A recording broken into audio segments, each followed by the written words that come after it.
สบายดีเนี่ยฮะสวัสดีสบายดีปะลุงสวัสดีปะลุงเด้อเห็นยังคือเหือแตกเหือสัตว์ในอะไรอยู่ขับรถขับรถยังซ้ำล้อบ่ กำลังอยากลิ่นพี่น้องเลยอย่าเพิ่นดอกความสุขเพิ่น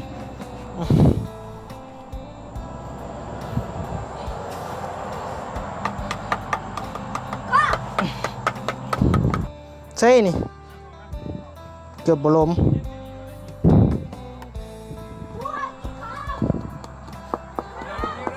โดยเอาเลยเนาะโตผู้ใดอยากหับเป็นลูกเคยก็มาเด้อพี่น้องเอ้ยเนาะมาเลยพี่น้องเอ้ยโสดอยู่ ว่าหยอกเด้อพี่น้องเอ้ยเนาะครับอยากได้ก็ฉลาดได้คนกระโดดเอาปรับช้อมเดียวจะจบดอยับปูนห้อง บ่ประหยัดปูนบ่ก่อนเดี๋ยวนี้โอเคแล้วสักพี่น้องเนาะใช้ได้เบานิ้วเด้อโดย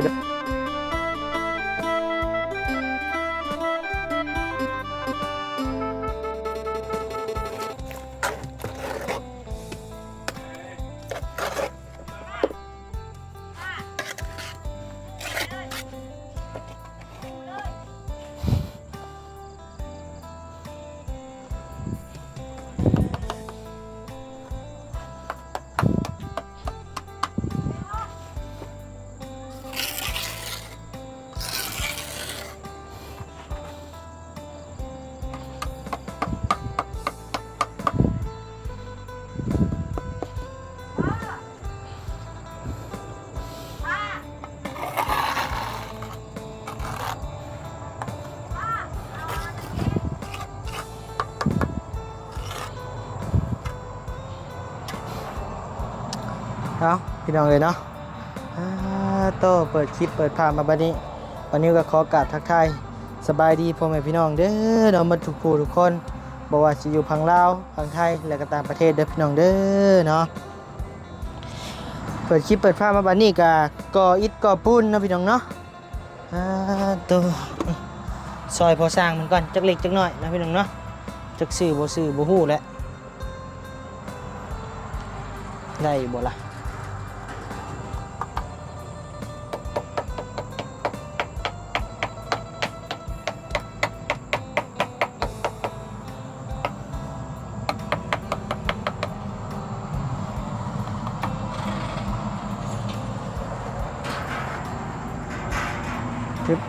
ได้อยู่ดอกนะพี่น้องเนาะบ่แม่นมืออาชีพเด้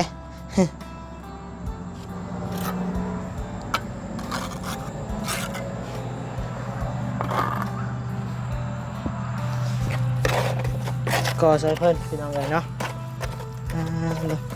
หอบแรงๆเด้อพี่น้องเด้อเนาะอยู่เฮือนน้องสายผ้าคือเก่าคือเดิมพี่น้องเลยเนาะ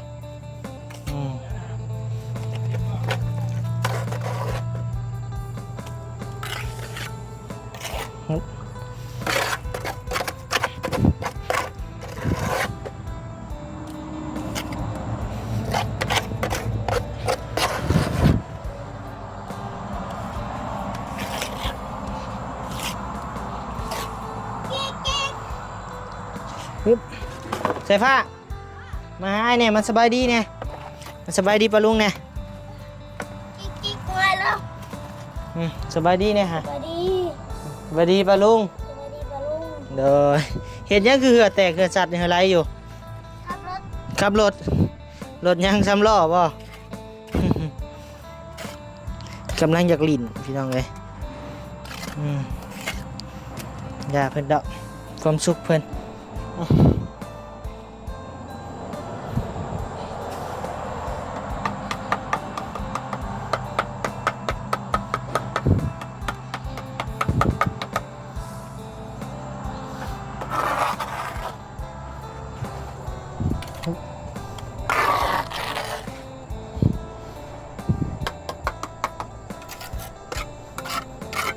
จักซื้อบ่ฮู้ละพี่น้องเลยเนาะหากคือสิได้อยู่ดอกตามบันนิวเบิ่งก็ได้ตามเพียกเด้ฮึบฮึบฮึบฮึบ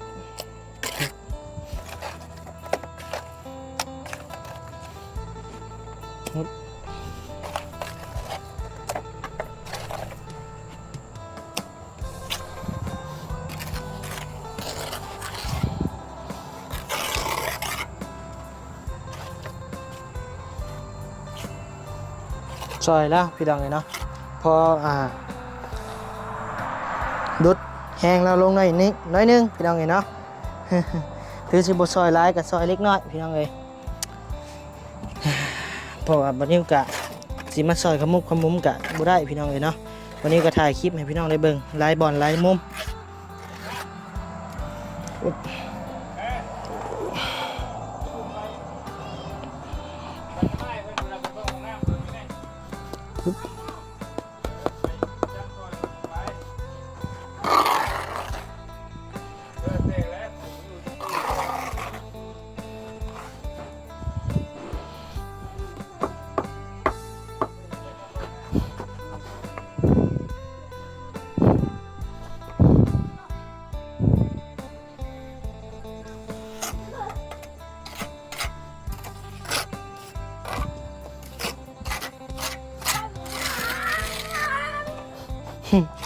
เสียงใส่ผ้าพี่น้องเลย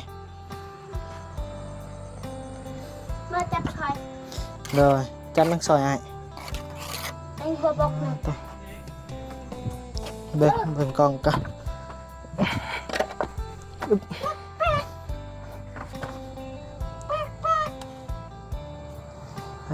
tổ rằng này nó tập mông con rồi mà chắp sỏi cả mà chắp sỏi ลุงบอก rồi nàng bừng ai cả đây hiên hú vậy rồi thấyบัดนี้มันสูงเลยพี่น้องเอ้ยบ่เห็นหน้าเห็นตาขอโทษขออภัยนำเด้อพี่น้องเอ้ยเนาะ ไปอาบน้ำอีกก่อน ใช่นี่เกือบบ่ล้ม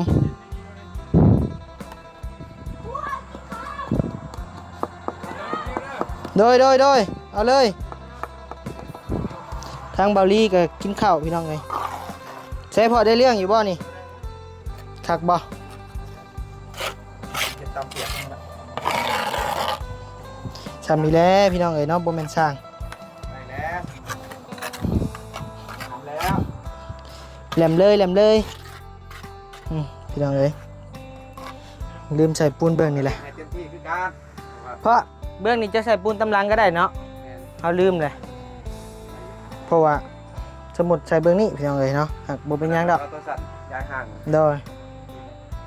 บัดนี้เฮาต้องยังไงเอาลงนี่เนาะ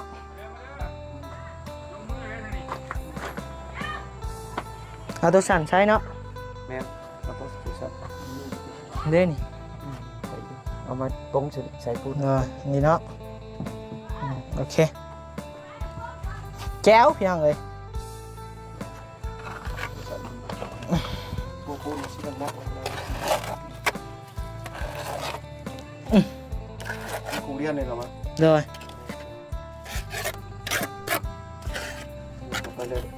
เอาอะไรใส่ก่อนเดี๋ยวทิ้งมันก่อน ลืมเลย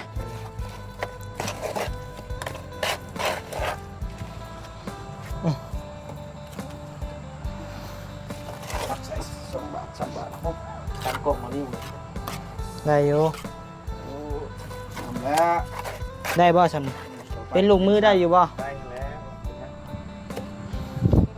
อึบ เอาเพื่อนของน้ำนี่ก็โยกงานก่อเพื่อนนี่ก็โอ้ยงานจิรัตนะเอาเยอะ อุ้ยพี่น้องเลยเนาะเริ่มก่อยากเลยมันสูงเลยพี่น้องเลยปูนมันแห้งบ่ทันอย่ามันล่ม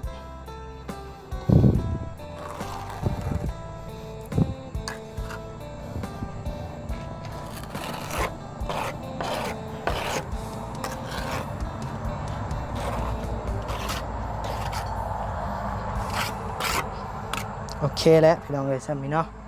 อุ้ยซื้อให้กว่ากกเผาพี่น้องเลยสิแล้วแหละเหลือปูนบ่ฮอดคุพี่น้องเลยเนาะ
ฮ้อนอ้าวพี่น้องเอ้ยบรรยากาศมื้อนี้เนาะ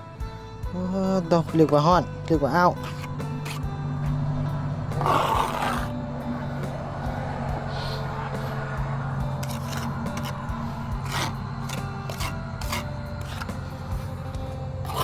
เริ่มสูงเลยได้บัดนี้พี่น้องเอ้ย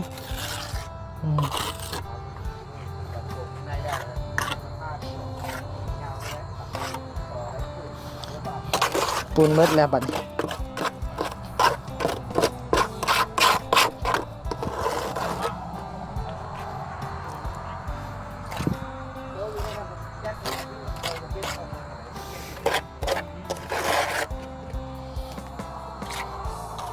เมดปูนแล้วพี่น้องเอ้ย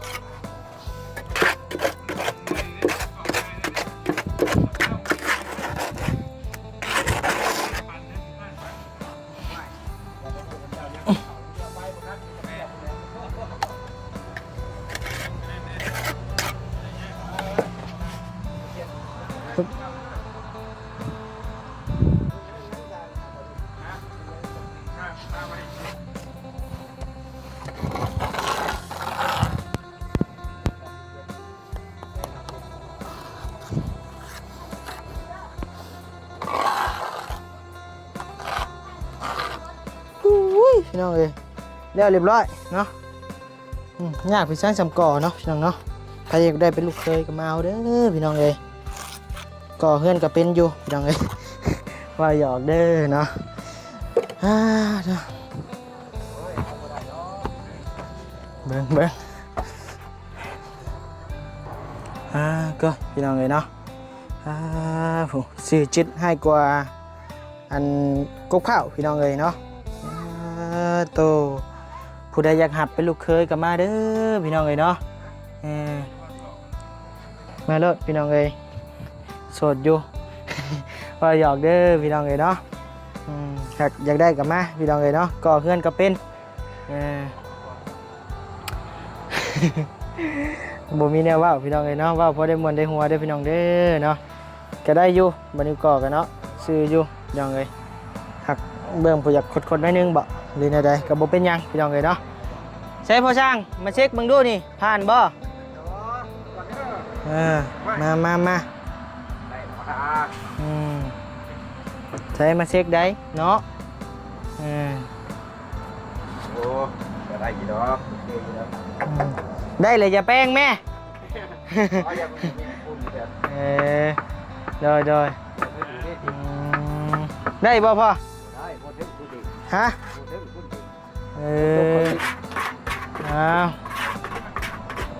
อย่าได้ฉะเนาะ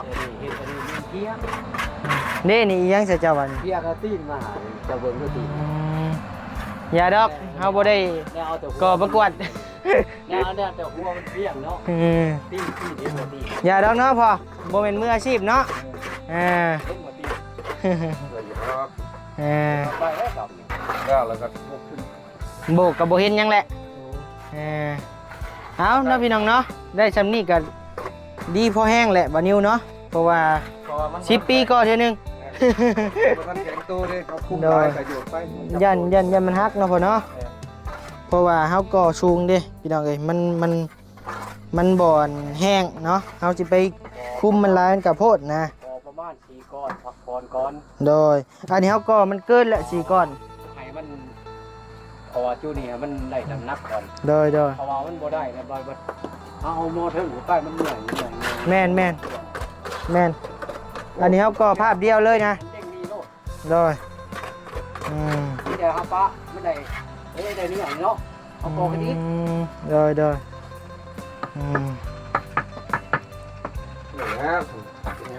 ถ้าว่าที่ข้าเนี่ยก็จะมีเพข้าจุก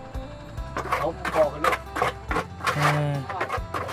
คักแล้วพี่น้องเลยเนาะจำนี่โอเคแล้วคักพี่น้องเลยเนาะ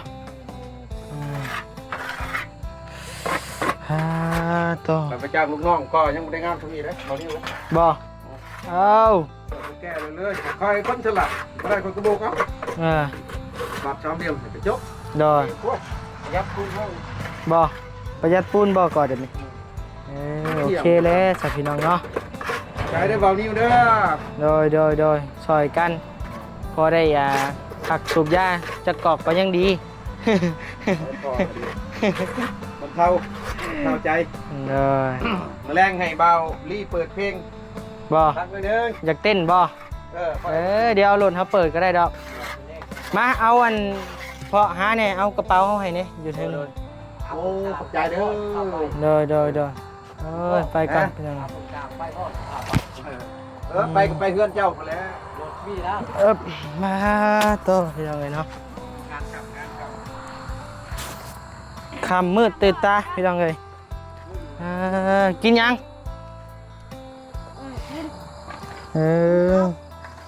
ใช้บุรีกินข้าวบ่โดยสบายดีเด้อไอเด้อ นี่แหละไปอะไรแหละ ยิ้มเลยไปเลยติโอ้ยเปียกมันเสือเฮาฮ้อนแห้งบ่หนาวจักดิ ข้างหล่างเท่านั้นผม เนี่ยตัวอยู่ล่อลิ้นวะเปียกเลยใช่อ้ายจะได้บุญทวีเด้เฮ็ดหยังกันน่ะลองส่งใหม่บ่หัวหน้าลีโตพี่น้องเอ้ยหนุ่มรอพี่น้องเอ้ยส่งใหม่บ่หำส่งเสื้อใหม่บ่งามไผซื้อให้น่ะแม่ฮักเดี๋ยวใช้อันเนื้อหนักขนาดเนี่ยโอเคงามพี่น้องเอ้ยดีเจยใช่นั่งลงหน่อยไหมส่งคือใหญ่แท้ฮามหมดมันบ่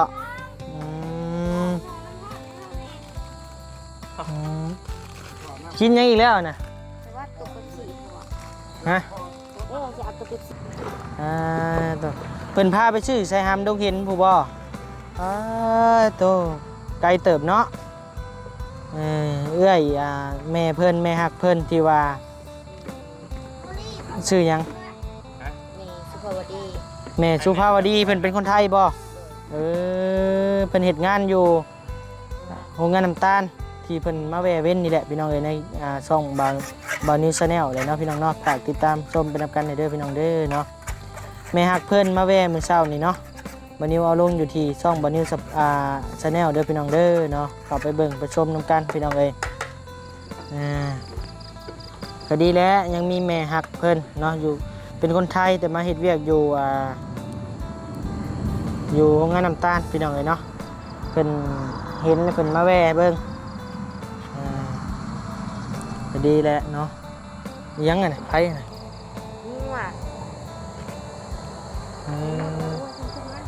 งัวกินยังก็เครือมันแก้วพี่น้องเอ้ย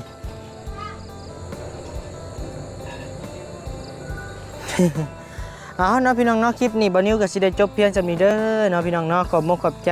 ผู้หลักผู้ใหญ่ใจดีเมื่อทุกท่านที่เข้ามารับชมคลิปบ่าวนิวเนาะบ่าวนิวก็ขอบมุกขอบใจเด้อเนาะเมื่อทุกท่านที่เข้ามารับชมบ่าวนิวก็ขอบมุกขอบใจหลายๆขอให้พ่อแม่พี่น้อง FC ทุกท่านอยู่ดีมีแห้งเด้อความเจ็บบ่อยได้ความไข่บ่ให้มีปรารถนาสิ่งใดขอให้ได้สิ่งนั้นเด้อสมความมุ่งมั่นปรารถนานะพี่น้องเนาะอย่าเจ็บอย่าจนลำรวยๆเด้อพี่น้องเด้อเนาะ